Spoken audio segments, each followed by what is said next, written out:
well prepared for the upcoming exams what you are going to take today. Before you go for exam, guys, I would like to give you few important exam tips how to solve this paper in a good way.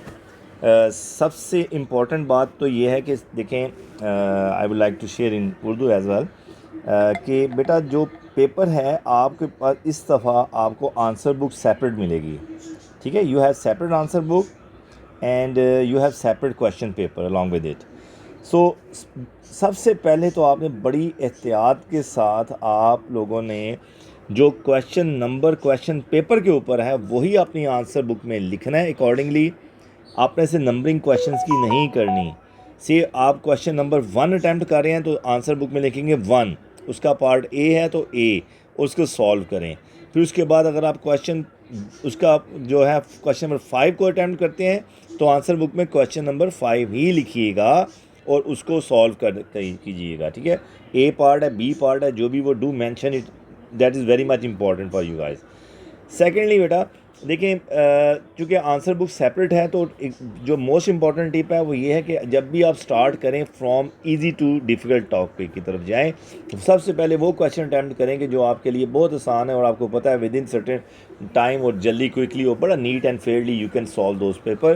क्योंकि वो कहते हैं ना, गोरे ने कहा है कि first impression become the last impression. That is very much important. It will work here कि आप लोगों ने जब पहला आपका जब काम होगा आंसर बुक पे, जब एग्जामिनर देखेगा आपका बड़ा नीट एंड फेयर काम चल रहा है तो then a good repute of your mind will ना, your concept will go through in the supervisor mind. जो एग्जामिनर माइंड है उसके माइंड में चली जाएगी कि बच्चे को कॉन्सेप्चुअली उसने किया हुआ है, बड़ा अच्छा कर रहा है और इसने स्टडी की हुई है.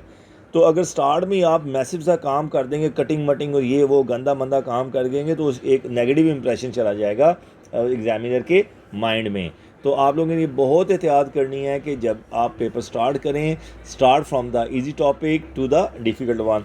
तो फॉर टिप्स मैं आपको ये कुछ बताता हूँ. आप जो P3 के पेपर, फॉर P3 आप लोग ये पहला क्वेश्चन अगर करते हैं तो आसानी से है आप कर लें जनाब. पार्शियल फ्रैक्शन का आता है, पार्शियल फ्रैक्शन को उसको कर लें इजीली. ठीक है, आप बाइनोमियल का कर लें, उसके साथ बाइनोमियल सीरीज़ को कर लें अगर वो दिया है. ठीक है, तीसरे नंबर पे आप कर लें मॉडुलस फंक्शन कर लें. ठीक है, चौथे नंबर कैटेगराइज आपने अपने माइंड से करने हैं. ये लाजमी नहीं कि जो मैं लिख रहा हूँ इसी को जाएं.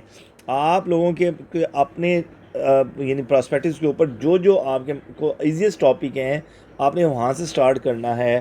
ठीक है, तो ट्रिग्नोमेट्री का कर लें. ठीक है, मॉडुलस फंक्शन पॉलिनोमियल्स वगैरह इसी के साथ आ जाएगा. इस तरह से फिर आप डिफरेंशिएशन का कर लें. ठीक है, और इस तरह से इंटीग्रेशन आपने रैंक खुद से करना है. लाजमी नहीं है कि ये जो मैंने पैटर्न लिखा है इसी को फॉलोअप करें. बस keep one thing crystal clear in your mind कि आपने जो भी स्टार्ट करना है उस क्वेश्चन से स्टार्ट करना है कि जो आपके लिए जो सबसे आसान क्वेश्चन हो. आपको पता है बग़ैर किसी कटिंग के आप अपने मुकम्मल स्टेप वर्किंग के साथ आप उस क्वेश्चन को कंप्लीट कर सकते हैं. फिर इसके बाद दूसरा कैटेगराइज करें, क्वेश्चन को टिक करो और उसको स्टार्ट करो, तीसरा करो. इस तरीके से जिसमें जो क्वेश्चन में आप समझते हैं कैलकुलेशन का एरर है, आने के चांसेस हैं, कटिंग के चांसेस हैं, उसको आप लास्ट में करें, एंड में ले जाएं, यानी रैंक वाइज उसको डिफरेंट कर दें. ठीक है, so once again good luck for all you. ठीक है, I wish that everyone will get good grade इंशाल्लाह. ठीक है, और आपको अपनी एफर्ट्स का रिवार्ड मिले. Okay, good luck.